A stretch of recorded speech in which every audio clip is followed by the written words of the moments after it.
जय हिंद। अब हम पढ़ेंगे तीसरा केस। तीसरा केस कौन सा है कि जब शाफ्ट है हमें उसको डिजाइन करना है, उसका डायामीटर निकालना है।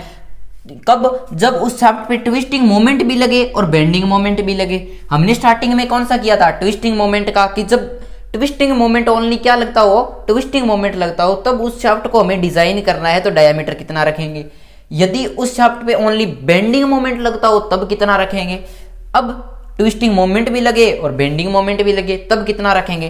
तो अब मैं आपको ये शॉर्टकट समझाता हूं कि ट्विस्टिंग मोमेंट लगे ओनली। अब एक बार आप मानो कि ये दोनों लग रहे हैं जैसे ट्विस्टिंग और बेंडिंग, तो ट्विस्टिंग के लिए हमने फॉर्मूला देखा था, टॉर्जन इक्वेशन देखी थी। टी अपॉन में हमारे पास क्या था? टी अपॉन में पोलर मोमेंट ऑफ इनर्शिया यानी जे, टी अपॉन में जे बराबर टो अपॉन में स्मॉल आर, हाँ टो अपॉन में आर। ये हमारे पास इक्वेशन थी, टॉर्जन इक्वेशन, ठीक है।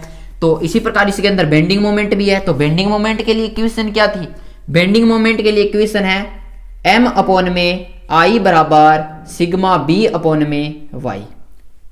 ये हमारे पास इक्वेशन थी। देखो हमें इसमें कोई दिक्कत नहीं है। हमारे पास है कि जब शाफ्ट के ऊपर ट्विस्टिंग भी लगती हो और बेंडिंग भी लगती हो, दोनों एक साथ लगे, तब हमें क्या करना है। तो हमें पता है ट्विस्टिंग के लिए फॉर्मूला और बेंडिंग के लिए फॉर्मूला, ये आपको पता ही है। ये क्या है? ट्विस्टिंग मोमेंट बोल दो चाहे इसे, या हम क्या बोल सकते हैं? टॉर्क। और ये हमारे पास क्या है? पोलर मोमेंट ऑफ इनर्शिया, ये शियर स्ट्रेस, और ये जो त्रिज्या है वो है। और ये हमारे पास क्या है? ओनली मोमेंट यानी बेंडिंग मोमेंट, और ये moment of inertia, polar moment of inertia, moment of inertia, और ये टेंसाइल स्ट्रेस। और ये हमारे पास क्या है? ये हमारे पास वो डिस्टेंस यानी एक तरह से बेलन की त्रिज्या होगी। ठीक है भाई, हमें समझ में आ गया।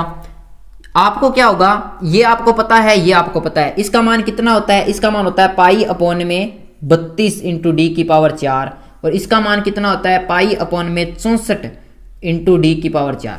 कोई दिक्कत नहीं, इसका मान आपको पता है। इसको आप d/2 लिख सकते हो, इसको भी आप d/2 लिख सकते हो भाई, ठीक है, दोनों में कोई दिक्कत नहीं है। ये मान आपको दिया होगा, ये भी आपको दिया होगा क्वेश्चन में। अब रह गया t और m। अब भाई इसका क्या करें? तो अब t का क्या करना है आपको? t का आपको t इक्विवेलेंट निकालना है। क्या निकालना है? t equivalent.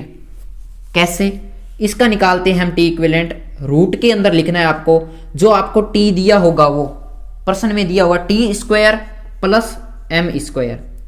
ये होता है t इक्विवेलेंट का मान, ठीक है। ये आपको यहां रखना है, ये t इक्विवेलेंट का मान आपको यहां रखना है। डायरेक्ट मान दिया होगा t का, वो आपको नहीं रखना।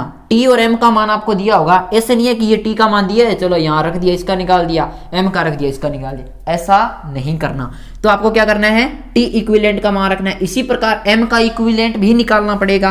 तो यहां से m का इक्विवेलेंट निकालोगे तब क्या होगा? m का इक्विवेलेंट तो हम निकालेंगे m इक्विवेलेंट बराबर, यहां m का इक्विवेलेंट होता है 1/2 ब्रैकेट में m प्लस रूट के अंदर m square plus t square. ये देखो m square plus t square, ये हो गया। जब आप t इक्विवेलेंट का मान निकालोगे, आपके पास जो मान आएगा उसे डायरेक्ट यहां रख के m के साथ जोड़ के 2 का भाग दे देना, आपके पास m इक्विवेलेंट आ जाएगा। कितना आ जाएगा? 1/2। यहां मैं लिख सकता हूं m, और यहां इसकी जगह ये लिख सकता हूं मैं, ये देखो सेम है दोनों, तो ये लिख सकता हूं। ये मैंने m इधर लगा दिया, t उधर लगा दिया, यहाँ t इधर m उधर, वो कोई दिक्कत नहीं है, प्लस में है, ठीक है। तो यहां मैं लिख सकता हूं t इक्विवेलेंट, कोई दिक्कत नहीं। बस इसका मान जब आप निकाल लो तो यहां रख के m जोड़ देना, 2 का भाग दे देना, m इक्विवेलेंट का मान आ जाएगा। अब देखो t इक्विवेलेंट का यहां रख दोगे, m का यहां रख दोगे। ध्यान ये रखना है, जब ट्विस्टिंग और बेंडिंग दोनों का इकट्ठा केस हो, मैं एग्जांपल करवाऊंगा, इकट्ठा केस हो तो m इक्विवेलेंट और t इक्विवेलेंट निकलता है, ठीक है। और m का मान, बाकी का मान हमें पता होता है और हम आराम से निकाल सकते हैं। मिलेंगे अगली क्लास में। जय हिंद।